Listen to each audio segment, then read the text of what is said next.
Hvad gør man, når livet pludselig tager en drejning, som man ikke har bestilt? Hej, jeg hedder Bo. Og jeg hedder Naja. I den her podcast taler vi ærligt om livet med sklerose, uden filter og uden facitliste. Det handler om at miste kontrollen, men også om at finde en ny. Om at beslutte, at sygdom ikke kun er et problem, men det er også en udfordring. Og helt ærligt, hvem kan ikke lide en udfordring? Der er måske noget, du genkender. Måske lærer du noget. Måske griner vi lidt undervejs. Velkommen til. Lad os finde kaffen frem, og lad os komme i gang. Hej. Hej Bo. Og velkommen til jer alle sammen derude. Hej hej. Og velkommen til alle de lyttere, der er med på podcasten. Og der vil jeg sige, at det bliver spændende i dag. Fordi i dag skal vi snakke lidt om vores liv med sklerose. Ja. Faktisk hvor der er i vores titel, hvordan mit liv, det tog en drastisk forandring. Fra at være et meget aktivt menneske, og til jeg sidder i kørestol i dag. Det jeg godt kunne tænke mig at snakke med dig om, og det der må være sindssygt irriterende for dig, det er, du må tit få øjeblikken, jamen du ser ikke syg ud. Ja, præcis. Ja. Ja, ikke også? Jo, helt sikkert. Og der er jo ingen tvivl om, at jeg ser syg ud, når jeg kommer i min kampvogn. Der er folk ikke i tvivl, nej. Ja, og så med dig. Og jeg kan da huske den første gang, jeg mødte dig der på Simo. Ja. Og du sagde, du er sklerose, og jeg tror, vi har snakket om det før. Jeg tænkte, nej, det har du da ikke. Det er da sådan nogen, der sidder i kørestoler. Ja. Så der tænkte jeg, det kan du da ikke have. Nej. Og det er meget klassisk, og det er helt typisk, ja. Ja. Og det skal lige siges, hvis der er nye lytter. Hvad er det? Var 12-13 år siden, vi mødte hinanden på Simo. Det er sådan en arbejdsprøvning. Ja. Og det er jo lidt min bet. Det er jeg ikke så syg ud. Jeg er jo sådan... Du er top med isbjerg. Man kan se, at du er syg med sklerose. Jeg er så bunden af isbjerg. Jeg er en af dem, der... Man ser dem ikke, vel? Nej. Men det har konsekvenser, og det har jeg. Den har jeg også rusket af i mit liv, sklerosen. Helt og aldeles. Mit liv er da fuldstændig forandret. Ja. På grund af sklerosen. Ja, og det er det, vi skal ind og berøre lidt om. Jamen, det er jo det, og det er jo det, vi skal snakke om. Og nu siger du, nu er det jo mange flere år siden, du fik konstateret en jeg gjorde. Og den drejning, dit liv, det tog, fordi du er jo ung. Ja. Ja, det mener du måske stadigvæk, du er selvfølgelig, men undskyld. Ja. Sorry. Og det er det selvfølgelig stadigvæk, du er yngre, lad mig sige sådan. Så. Ja, men det sjove med dig, det er jo også, selvom du først fik diagnose senere, så havde du jo sygdom før. Ja. Lang tid før diagnosetidspunkt, ikke? Da du får det konstateret, hvad er du i gang med der i dit liv? Hvor er du henne i dit liv der? Der har jeg jo lige født Nomi. Ja. Hun blev født i januar 10, og det var jo så i oktober 10, jeg oplevede, jeg vidste ikke, men det var mit første store attack.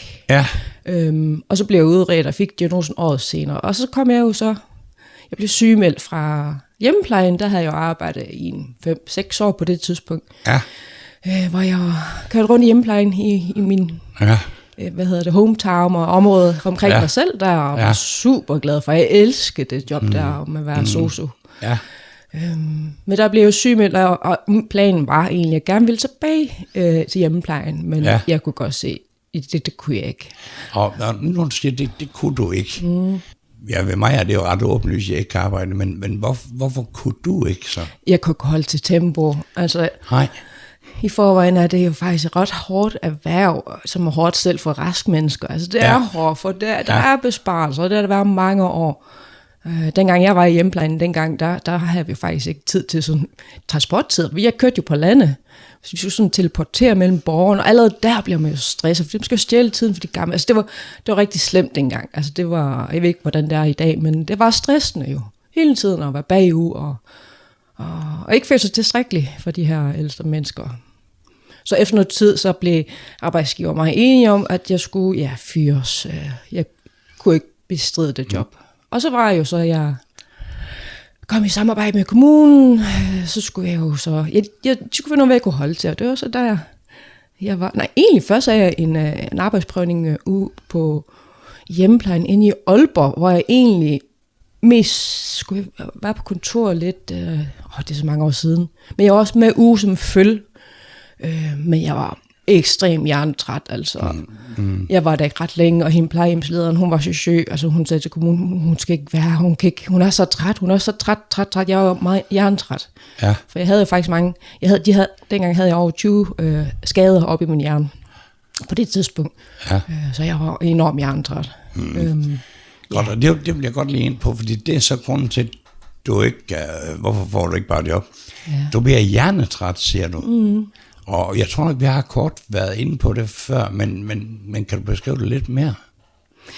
Hvad det vil sige, også i henhold til arbejde og sådan nogle ting, når man bliver hjernetræt, og du siger, du kan ikke holde til det, men så bliver du hjernetræt. Hvordan det? Ja, jamen, min hjernetræthed, det er sådan med, det føles lidt ligesom om, altså som om hjernen, den skal have benzin for at fungere. Når jeg så bliver hjernetræt, af en eller anden grund, så får min hjerne ikke benzin, så kører den bare på dampene. Altså jeg kan ikke bruge min hjerne ordentligt. Jeg kan ikke, altså det føles, at jeg får ondt i min hjerne. Altså den føles virkelig krise. Jeg kan ikke køre mere-agtigt. Jeg kæmper, og det bedste jeg kan gøre, det er at gå hen og lægge mig, eller du ved, slappe af i min hjerne. Bedst er, det er en nattesøvn, men jeg kan jo ikke. Jeg er en af dem, der har også noget søvnforstyrrelse, så jeg kan ikke sådan sove om dagen. Så når jeg bliver ramt af det der slemme hjernetræthed, så er ildestet. Det er ikke så godt. Nej. Det er sådan, jeg føler min hjernetræthed. Og det er, fordi hjernen den kæmper, når den har alle de her skader. Ja. Så er den hele tiden på overarbejde, fordi den har ødelagt nogle nervegange op i hjernen, og den vil gerne præstere. Normalt, derfor bruger den ekstra energi, og så har hjernen den sådan lukker ned-agtig. Jeg har aldrig oplevet den træthed, før jeg fik sklerose. Jeg vil sige, ingen raske mennesker kender den. Måske folk med blodpropper i hjernen, eller hjerneblødninger. Jeg kan genkende det lidt fra en bekendt, som har haft en blodprop i hjernen. Vi kan sådan spejle hinanden, hvordan den der hjernetræthed den er. Det er sådan lidt på samme måde. Du lytter til Livet med sklerose med Naja og Bo. Jeg har jo ikke, modsat mange andre tror, så har jeg ikke nogen skader i hjernen. Men det har jeg. Jeg har noget plak i hjernen, men som neurologen sagde en gang, og det var det træt at høre, men hun sagde, at det er ikke mere end det aldersrelateret. Okay. Yeah. Det gider man ikke høre, men det er fair nok jo ikke også. Yeah. At det var sådan, det var. Så den der helt ekstreme hjernetræthed, som du snakker om, den har jeg jo aldrig prøvet. Ja, du har kun prøvet den på din krop. Og ja, det er jo og den bliver eddermame træt. Ja, og hold da ved det, mand. Og det kender jeg jo ikke til. Ja, det er så sjovt, vi er helt modsætninger. Ja, lige præcis. Med det træthed der. Jeg har prøvet hjernetogen, hvor at hjernen bare, hvis der sådan man snakker med et menneske i for eksempel i 2 timer, og der er rigtig mange informationer, ikke også? Og specielt hvis det er et nyt menneske. Ja, lige præcis. Og så lige så bare, slut, nok for i dag. Det skal jeg lige processere, for det, nu kan jeg ikke mere. Nej, det er som om hjernen ikke kan tænke mere. Man ved ikke, hvad man skal sige, og man rocker faktisk ikke mere. Nej. Det er også lidt den, jeg kan genkende jo. Ja. Den har jeg, hvor jeg siger, okay. Så du har en snart af, ja. Men dine er jo mest kropslige. Du har flest skader i rygmarven, ikke? Ja, jeg har flest skader i rygmarven, og det er sådan, det er. Fordi at jeg har jo haft de skader på rygmarven i mange år, men de kunne bare ikke finde ud af det. Vel, det var jo først der i 2001, der var en neurolog, der sagde, at vi må nok hellere lige prøve at kigge på rygmarven også. Ja, det er sjovt at tænke på, at da vi mødte hinanden i december, jeg tror faktisk, det var i 12, der havde du jo sklerose. Altså, det havde jeg når faktisk. Når vi så der holdt pause sammen og snakke, og jeg stod og fortalte om min sklerose, og der havde du det jo sådan set også. Ja. Og egentlig, jeg har tænkt over siden også, fordi at egentlig det, jeg døjede med dengang, det var jo også med hensyn til syn, og med hensyn til at være svimmel og sådan nogle ting. Og det var egentlig det, jeg var sygemeldt med på det tidspunkt. Ja. Det var min svimmelhedsanfald. Og det har jo helt klart også været sklerosen. Det vidste det bare ikke. Nej, det er jo også en klassisk sklerose-ting. Ja, det havde jeg også der i starten. Ja. Meget svimmel. Lige før jeg fik diagnosen der. Ja. Jeg har også været meget svimmel. Tit og lang tid tilbage. Jeg har virkelig døjet med svimmelhed. Nå? Jeg var helt i mine unge år, okay.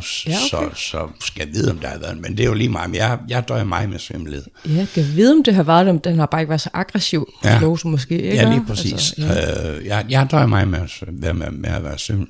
Ja, det er jo det med sklerose. Var det her i Danmark, de har fundet et barn bare på 4 år med sklerose. Ja. Og tænker, shit. Ja. Jeg kan vide, hvor mange af os, der egentlig, men så ikke har været aggressiv i starten. Ja, lige præcis, ja. Da jeg var ung, der havde jeg faktisk det, der hedder MS, altså multiple sklerose, det hedder det jo forkortet MS. Ja. MS HOX, altså kram.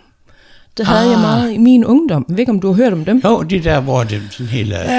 Kroppen bliver bare... Ja. Jeg kan jo huske tit, sjovt nok til fest og sådan noget, jeg var nødt til at sætte mig ned, jeg kunne føle, at jeg kunne trække vejr og sådan, altså jeg var jeg 18 plus minus, jeg havde det i mange år egentlig, det der MS-HOG, og jeg har også haft det, efter jeg fik diagnosen. 7-13, de er ikke så slemme mere. Nej. Skal vi ikke forklare det til dem? Kan du ikke forklare det lidt yderligere MS-HOG'en, fordi nu ved jeg godt, hvad det er. Men hvis så sidder der nogen, der lytter med og siger, hvad fanden er det? Jeg ved faktisk ikke helt, hvad det er. Det er ikke MS-kram kan man jo også, fordi til dansk, til dansk, ikke? Det er MS-kram. Ja. Og det vil sige, fordi jeg har aldrig haft det, men det er noget med hele brystpartiet her bliver fuldstændig klemt sammen. Altså det er virkelig... Jeg føler, der er sådan en bælte omkring brystkassen. Ja, det er et MS-kram. Ja. Ubehagelig følelse, og det kan vare nogle minutter, altså. Okay. Ja. Det er rigtig ubehageligt, og man kan også få hjertebanken, og det er super ubehageligt. Så det tænker jeg sådan, havde jeg så også sklerose, da jeg var 18, præcis. Hvor den bare ikke var aktiv. Jeg tænkte på, nej, skal vi ikke gå en tur? Ja, det synes jeg. Altså, jeg synes, jeg trænger til en frisk luft. Ja. Du lytter til Livet med sklerose med Naja og Bo. Så kom vi ud i den friske luft. Ja. Ja, det er dejligt. Og til jer, der kun lytter, så er vi altså gå en tur med Bos. Ja. Hvad hedder det? Brune. Og I kan jo nok godt høre forskel på, at jer, der kun lytter med, fordi at mikrofonkvaliteten er jo en del anderledes. Ja. End var en... Yes. Bestemt, ja. Og det er jo simpelthen for at vise forskellen på dig og mig. Ja. Fordi vi har den samme diagnose. Mm. Men jeg sidder her, jeg triller, og du går. Ja. Og det var det, som jeg sagde tidligere, det der med, at det må være irriterende for dig. Så du ser jo ikke syg ud. Ja, den hører jeg tit. Ja, det var det, jeg sagde tidligere der også. Absolut. Ja. Og den må vi nok sige, den får jeg jo ikke så tit. Nej. Vel? Du er top med isbjerget der. Ja. Det er ret tydeligt, at jeg fejler noget. Ja. Og det er sjovt. Vi gør samme sygdom, vi gør med en helt forskellige liv, helt forskellige konsekvenser også. Ja, lige præcis. Ja. Ja, nu når at for eksempel så i det daglige går er du meget ude? Ja, semi. Altså jeg så i hvert fald for at træne. Ja. Fysisk træning 3 gange om ugen. Ja. Jeg begyndte at ro på romaskinen, og så er jeg faktisk også lige begyndt til sklerosedans. Ja. Her for nylig. Ja. Hvor jeg er stadig 1 gang om ugen. Ja. For at få noget fysisk træning. Okay. Yes, det skal vi jo have. Det skal alle have, men sklerose skal specielt have det. Og det er jo ikke kun på grund af, at man holder sine muskler ved lige og det hele. Det gør jo også noget for immunforsvaret. Træning. Det påvirker på en positiv måde. Du rammer lige min dårlige samvittighed her, fordi at jeg træner slet ikke så meget, som jeg burde gøre. Og jeg er slet ikke så meget, som jeg har gjort. Nej. Men din krop driller jo også på. Altså. Ja, det driller lige, og jeg er fysikken er sådan øjeblik. Men det der med motivation til at træne. Ja. Ikke også? Altså nu når det begynder at føles som en belastning, at man skal ud. Ja. Så gider jeg altså ikke. Det gør jeg simpelthen ikke, så jeg går træt af det. Nej, ja. Så, det kan også være, som det er svært at finde motivation, og kroppen bare driller, ikke? Jo, lige præcis. Jo. Hvordan har du efter, hvis du for eksempel træner for at gå lidt eller noget? Hvad tænker du på? Hvad siger kroppen til, hvis du træner lidt her, hvis du er gå eller en træning i gang? Der kan jeg ikke rigtig mærke noget forskel på. Du lytter til Livet med sklerose med Naja og Bo. Det var dejligt med en gåtur. Synes du ikke det? Ja. Nu er vi tilbage i studiet. Jeg kan selvfølgelig sagtens sige, at det var dejligt med en gåtur. Jeg har ikke rigtig gået. Men du har gået. Du har trillet en tur. Jeg har trillet. Ja. Og for jer, der er med på YouTube, kan vi jo så sige, der kan I jo virkelig se forskellen på os. Vi har den samme diagnose, men helt vidt forskellige. Ja, helt vidt forskellige liv. Ja, det må man sige. Og konsekvenser. Ja, og det var faktisk det, jeg gerne ville ind på, Naja. Hvordan er en typisk hverdag i dit liv nu? Ja, jamen jeg er jo faktisk sygemeldt. Der har jeg nærmest været siden 2018, hvor jeg fik attack og piskesmæld.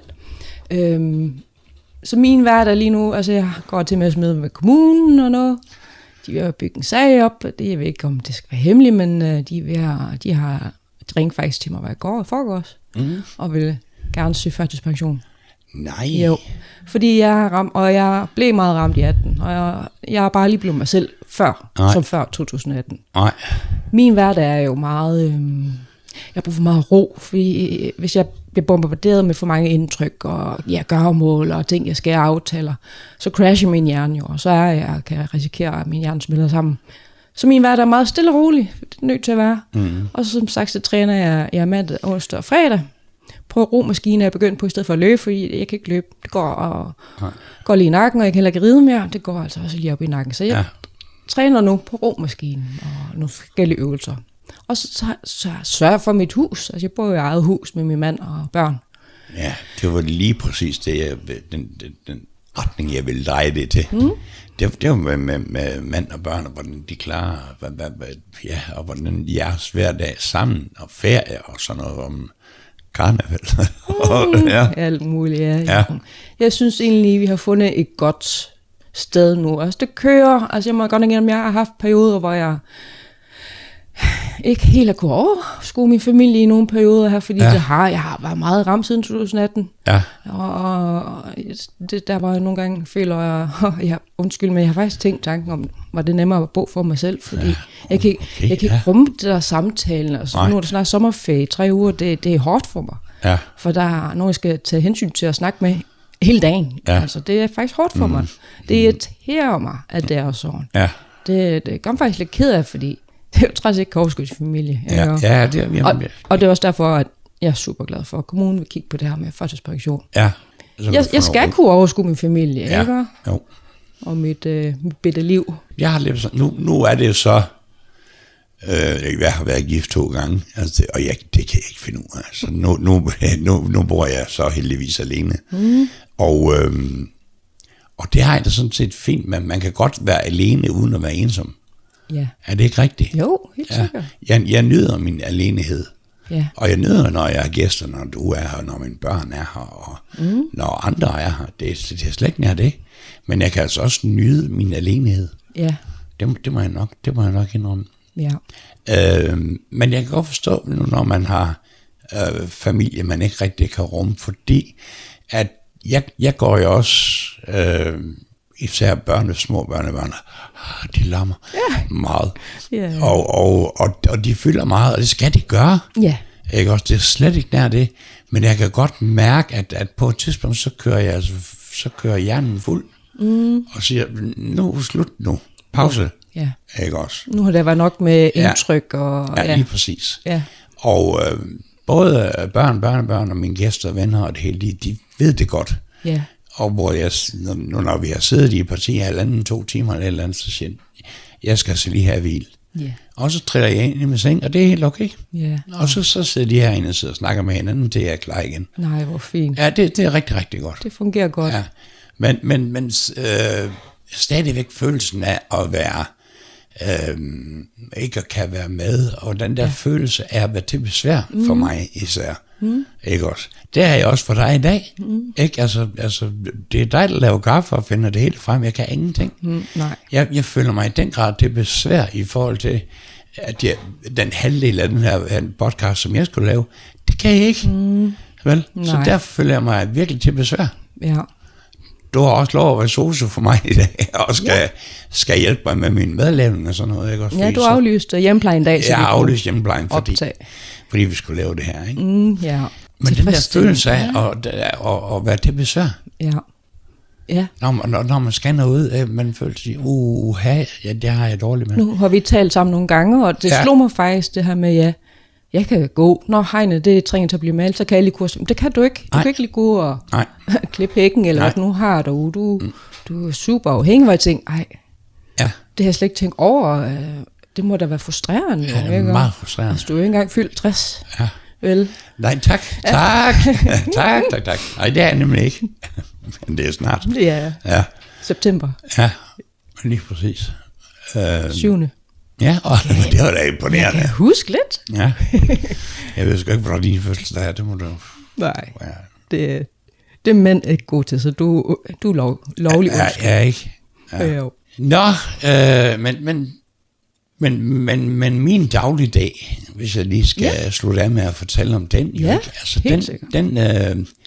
den består jo, altså jeg er jo meget sengeliggende.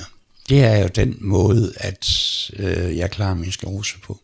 Jeg er jo faktisk sengeliggende en 16-18 timer i døgnet. Hold da op. Ja. Det er ikke mig, jeg er oppe. Nej. Ikke på en almindelig dag. Nej. Så er der selvfølgelig dage, jeg skal noget. Hvor jeg skal til træning over i Smedegårdscenter, eller min fysioterapeut, hun kommer her, eller hvad der nu kan ske, der i løbet af formiddagen, der kan ske meget jo, af aktiviteter, der kan være.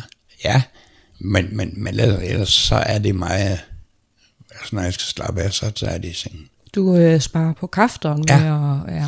Og det er også noget med at gøre og sige, nå jamen, og det ved du også, det der med kun at have 3 liter benzin til en dag, ikke også, hvor andre de måske har 30, ikke? Ja. Og så sige, nå jamen, altså, jeg kan da godt fyre alt min energi af nu, og så foregår resten af dagen bare, ikke? Ja. Man skal hele tiden tænke fremad. Ja, det er det værste ved det her slåse, det er, at man hele tiden skal planlægge sin kalender. Ja, du skal hele planlægge din dag. Ikke? Og forudsige, er jeg måske træt efter den aftale her, og det er faktisk svært, ja. Når du skal derhen, jamen, hvor mange dage skal du så bruge det restituere bagefter, ikke? Jamen, du vil sige, du kan ikke lave en aftale den dag, fordi du skal restituere efter det. Og så, men...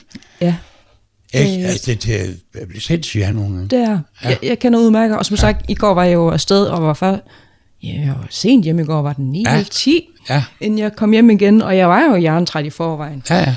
Jeg tænkte godt nok i går aftes, nej, jeg skal op og lave podcast i morgen tidlig klokken 9. Ej, kan jeg det? Kan jeg det? Det stress, man oplever der, det er da super irriterende. Men vi kører på adrenalin. Ja, det er jeg ret sikker på, fordi vi elsker det her begge to, ikke også? Helt sikkert. Og jeg havde farsdags tur i går, så jeg vidste også godt, at jeg ville være træt i dag, ikke? Men alligevel har jeg jo glædet mig, så derfor jeg tror, vi kører lidt på noget adrenalin. Ja, det er godt. Det er jeg ret sikker på. Ja. Nå, skal vi ikke sige, det var det for i dag? Jo, det må vi hellere. Ja. Altså, vi har fået berørt en masse omkring vores liv og dagligdag, lige præcis. Og så alligevel føler jeg, at der er masser mere at fortælle. Ja. Men det kan jo komme senere. Ja. Ikke? Nu vil jeg lige smide en teaser. For det her, det er afsnit 5. Ja. Og næste gang, det er afsnit 6. Så næste gang, der skal vi snakke intimitet. Vi skal snakke knus og kram og sex. Ja. Om hvordan sklerosen har påvirket vores personlige intimitet og sådan nogle ting. Ikke også? Og jeg kan godt sige nej, I kommer ikke helt ind i nej og Jakobs soveværelse, men det er tæt på. Men skal vi ikke lige tisse for, at det er det, vi snakker om næste gang? Jo, det er en aftale. Kan du have det godt? Ja, og tak fordi I lyttede med os så med. Ja, lige præcis. Ja, og jer, der kun har lyttet med, vi kan kun opfordre til at gå ind på YouTube, så kan I se, at vi har været ude på en tur med Molly, som min drone hedder. Ja. Så I se forskellen. Kan I have det godt? Ja, tak for i dag. Hej hej. Hej hej.